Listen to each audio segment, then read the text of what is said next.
அப்போது எனக்கு வயது 30. ஒரு தனியார் ஃபைனான்ஸ் நிறுவனத்தில் கலெக்ஷன் அதிகாரியாக வேலை செய்து கொண்டிருந்தேன். தினமும் பல வீடுகளுக்கு சென்று தவணை பணத்தை வசூலிப்பது என் வேலை. அந்த வேளையில் ஏராளமான மனிதர்களை பார்த்திருந்தாலும் யாருடனும் நெருக்கமாக பழக வேண்டும் என்ற எண்ணமே எனக்கு இல்லை. அதற்கு காரணம் என் கடந்த காலம். நான் மிகவும் நேசித்த ஒரு பெண் பல வருட காதலுக்கு பிறகு என்னை விட்டு சென்றிருந்தாள். அந்த ஏமாற்றம் என்னுள் பெரிய வெற்றிடத்தை உருவாக்கியது. அதன் பிறகு யாரிடமும் மனம் திறந்து பேசுவதில்லை. வேலை, வீடு, மீண்டும் வேலை, அதுவே என் வாழ்க்கை. சிரிப்பே மறந்து போன நாட்கள் அவை. அந்த நாளும் வழக்கம் போல நானும் என்னுடன் வேலை பார்த்த நண்பரும் நாகர்கோவிலில் உள்ள ஒரு வீட்டிற்கு கலெக்ஷன் செய்வதற்காக சென்றோம். பழைய கட்டிடமாக இருந்தாலும் மிகவும் சுத்தமாக பராமரிக்கப்பட்ட வீடு அது. கதவை மெதுவாக தட்டினோம். சில நொடிகளில் கதவு திறந்தது. கதவை திறந்து நின்ற அந்த பெண்ணை பார்த்த அந்த முதல் நொடியை இன்றும் மறக்க முடியவில்லை. எப்படியும் வயது 35 அல்லது 36 இருக்கும். எளிமையான சேலை அணிந்திருந்தாலும் முகத்தில் ஒரு முதிர்ச்சியும் தன்னம்பிக்கையும் தெரிந்தது. பேசும் விதத்தில் மரியாதையும் நிதானமும் இருந்தது.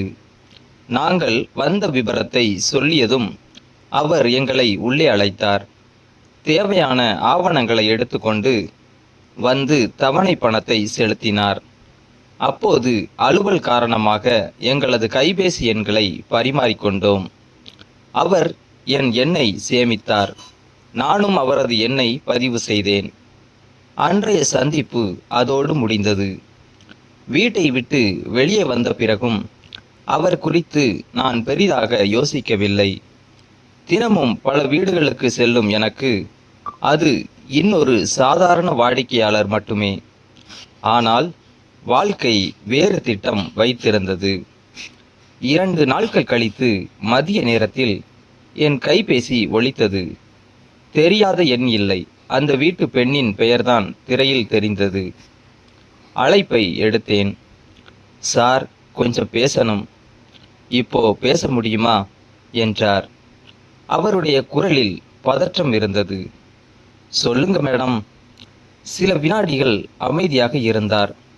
எனக்கு ரொம்ப அவசரமா 2 லட்சம் ரூபாய் தேவைப்படுகிறது. வீட்டு பத்திரத்தை வைத்து எப்படியாவது கடன் வாங்கி தர முடியுமா?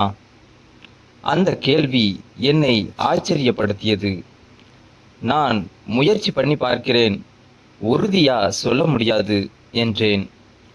அவர் உடனே, உங்களால் தான் முடியும்.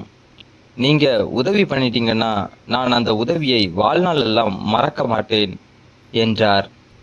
அவருடைய வார்த்தைகளில் இருந்த அவசரம் உண்மையாகவே தோன்றியது. அன்று வேலையும் அதிகம் இல்லாததால் சரி, நான் வந்து பேசுகிறேன் என்று சொல்லிவிட்டு அவருடைய வீட்டிற்கு கிளம்பினேன். நான் சென்றபோது வீட்டில் அவரும் அவருடைய வயதான அம்மாவும் மட்டுமே இருந்தனர். என்னை மரியாதையாக உள்ளே அழைத்து அமர வைத்தார். சிறிது நேரம் சாதாரணமாக பேசிக் கொண்டிருந்தோம். திடீரென்று அவர் தனது அம்மாவிடம் சில பொருட்கள் வாங்கி கொண்டு வர சொல்லி பணம் கொடுத்தார். வயதானவர் என்பதால் கடைக்கு சென்று திரும்பி வர சிறிது நேரம் ஆகும் என்பது அவருக்கு தெரியும். வீட்டில் நாங்கள் இருவர் மட்டுமே இருந்தோம். அப்போது அவர் முகத்தில் இருந்த அமைதி மெதுவாக மறைந்தது. உங்களிடம் ஒரு விஷயம் சொல்லணும் என்றார். நான் அமைதியாக கேட்டுக்கொண்டிருந்தேன். என் கணவர் கடற்படையில் வேலை செய்கிறார். பல மாதங்களாக வெளிநாட்டில்தான் இருக்கிறார். வீட்டில் எல்லாருக்கும் தெரியாமல் நான் 2 லட்சம் ரூபாய் கடன் வாங்கிட்டேன். இப்போ அந்த பணத்தை திருப்பி கொடுக்க முடியாமல் சிக்கியிருக்கிறேன். இந்த விஷயம் என் கணவருக்கு தெரிஞ்சா பெரிய பிரச்சனையாகிடும். அவருடைய கண்களில் கவலை தெளிவாக தெரிந்தது. அந்த நேரத்தில் அவர் ஒரு உதவிக்காக என்னை நம்பி பேசுகிறார் என்ற உணர்வு எனக்குள் தோன்றியது. நானும் முடிந்தவரை வழிகள் என்னென்ன இருக்கின்றன என்று விளக்க ஆரம்பித்தேன். அந்த உரையாடல் மெதுவாக நீண்டது. ஒரு கட்டத்தில் அவர், நீங்க என்ன நம்புறீங்களா என்று கேட்டார். நான் சிரித்தபடி, நம்பிக்கை இல்லாம யாருக்கும் உதவி செய்ய முடியாது என்றேன். அந்த ஒரு பதில் அவருக்கு ஆறுதலாக இருந்தது. ஆரம்பத்தில் ஒரு தயக்கம் இருந்த போதிலும், கடற்படை குடும்பத்தை சார்ந்த அந்த முதிர்ந்த பெண்ணின் வெளிப்படையான பேச்சும் அந்த சூழலும் என்னை முழுமையாக ஈர்த்தது.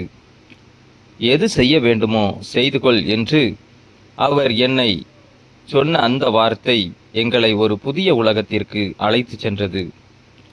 அவர் மிகவும் அனுபவம் மிக்க பெண். அவருடைய தோற்றமும் நடவடிக்கைகளும் என்னை வேறு உலகத்திற்கு அழைத்து சென்றது. நாங்கள் இருவரும் அந்த அறையில் தனித்து நின்ற அந்த 15 நிமிடங்கள் காலத்தின் கணக்கையே மாற்றிவிட்டன. எந்த தயக்கமுமின்றி எங்கள் உணர்வுகளுக்கு முழுமையாக அடிபணிந்து அந்த தருணத்தில் திளைத்தோம். அந்த நாளுக்கு பிறகு கடன் தொடர்பான விஷயங்களை பேசுவதற்காக எங்களுக்குள் அடிக்கடி தொலைபேசி உரையாடல்கள் தொடங்கின. ஆரம்பத்தில் அனைத்தும் பணம் பற்றிய பேச்சாகவே இருந்தது. ஆனால் நாட்கள் செல்ல செல்ல வாழ்க்கை, குடும்பம், தனிமை, ஆசைகள், ஏமாற்றங்கள் என்று உரையாடல்களின் திசை மாறியது. அவரும் தனது வாழ்க்கையில் இருந்த தனிமையை பகிர்ந்தார். நானும் என் தோல்வியடைந்த காதலை பற்றி சொன்னேன். அவருடைய வலியை இன்னொருவர் புரிந்து கொண்டோம். அந்த புரிதல்தான் எங்களுக்குள் ஒரு நெருக்கத்தை உருவாக்கியது. அந்த நெருக்கம் பல மாதங்கள் நீடித்தது. அந்த உறவு வெளி உலகத்திற்கு தெரியாத ஒரு இரகசியமாகவே இருந்தது. ஒருவரின் நம்பிக்கையை இன்னொருவர் காப்பாற்ற வேண்டும் என்பதில் இருவரும் உறுதியாக இருந்தோம். அவர் பலமுறை என்னிடம், நீங்க என்னை பற்றி யாரிடமும் பேசல, அதனால்தான் உங்களை நான் மதிக்கிறேன் என்று சொல்வார். நானும் சில விஷயங்கள் நம்மோட மனசுக்குள்ள இருந்தா போதும் என்று பதில் சொல்வேன். காலம் நகர்ந்தது. ஒரு நாள் அவருடைய கணவர் கடற்படை பணியை முடித்துவிட்டு நிரந்தரமாக ஊருக்கு திரும்பிவிட்டார். அதன் பிறகு நாங்கள் இயல்பாகவே விலகினோம். அழைப்புகளும் குறைந்தன, செய்திகளும் அரிதாகிவிட்டன.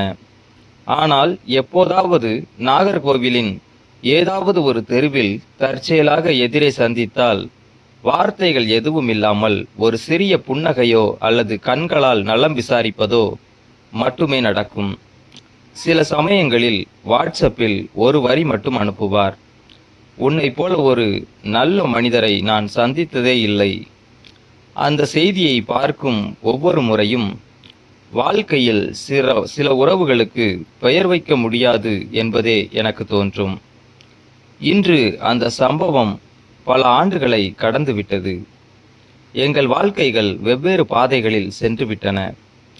ஆனால் நாகர்கோவிலின் அந்த மாலை, ஒரு சாதாரண கலெக்ஷன் வேலை, ஒரு எதிர்பாராத தொலைபேசி அழைப்பு, அதன் பின் உருவான ஒரு இரகசியமான மனித உறவு, இவை அனைத்தும் என் நினைவில் இன்னும் அழியாத ஒரு அத்தியாயமாகவே இருக்கின்றன. சில கதைகள் உலகத்திற்காக எழுதப்படுவதில்லை. அவை நம் மனதிற்குள் மட்டும் அமைதியாக வாழ்ந்து கொண்டிருக்கும் இரகசிய நாவல்களாக மாறிவிடுகின்றன. இந்த ஸ்டோரி உங்களுக்கு பிடிச்சிருந்தா லைக் பண்ணுங்க, கமெண்ட் பண்ணுங்க, நம்ம சேனலை மறக்காம சப்ஸ்கிரைப் பண்ணுங்க.